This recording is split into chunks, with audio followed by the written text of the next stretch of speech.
Fenomena kotak kosong memang semakin meningkat dalam pemilihan kepala daerah 2024. Lalu bagaimana mekanisme sistem kotak kosong dalam sebuah pilkada dan bagaimana pula tanggapan warga?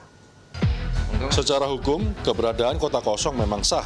Pengertian kotak kosong pilkada adalah ketika di suatu wilayah hanya ada satu pasangan calon yang maju mendaftarkan diri dalam pilkada, maka yang dilawan oleh paslon tersebut adalah kotak kosong. Keberadaan kotak kosong secara hukum dinaungi peraturan KPU RI nomor 20 tahun 2020. Disebutkan bahwa jika hanya ada satu paslon, maka paslon tersebut akan berkompetisi dengan kotak kosong. Jika paslon tersebut menang di atas 50% suara, maka paslon tersebut akan terpilih untuk memimpin daerah tersebut. Namun jika kalah dan dimenangkan oleh kotak kosong, maka mengacu pada peraturan KPU nomor 13 tahun 2018 akan digelar coblosan ulang pada periode berikutnya. Pemilihan ulang ini bisa digelar tahun depan atau sesuai jadwal yang ditentukan peraturan perundang-undangan.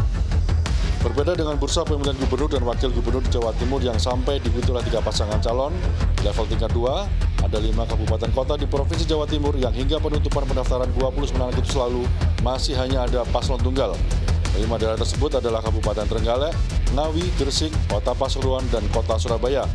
Untuk mencegah fenomena kotak kosong ini, pihak KPU daerah Jawa Timur memperpanjang masa pendaftaran pasangan calon bupati atau wali kota. 3 hari, jadi terhitung mulai hari ini 30, 31 sampai 1. Jadi pembukaan perpanjangan masa pendaftaran itu di dalamnya termasuk nanti sosialisasi dilakukan ke peserta ini pemilihan itu ya kemudian masa pengumumannya juga di hari itu.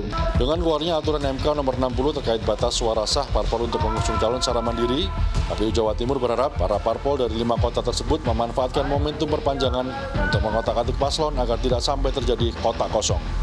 CNN Indonesia bertanya kepada warga dari beberapa daerah yang diprediksi melawan kotak kosong tersebut. Menurut saya sih, saya pribadi saya lebih suka ada pilihannya. Biar lebih seru aja gitu.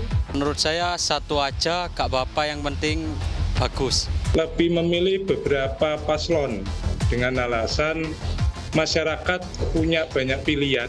Menurut dosen pengajar ilmu politik Universitas Negeri Surabaya, Silkania Swarizona, fenomena kotak kosong yang jumlahnya melonjak 1 dekade terakhir ini seharusnya menjadi peringatan untuk partai politik. Ketidakmampuan atau ketidakmauan mereka untuk mengajukan calon, tanda kaderisasi internal partai mereka macet. Jika aturan MK nomor 60 terkait batas suara sah untuk mengusung calon juga tidak menimbulkan efek positif, maka demokrasi kita dalam kondisi membahayakan.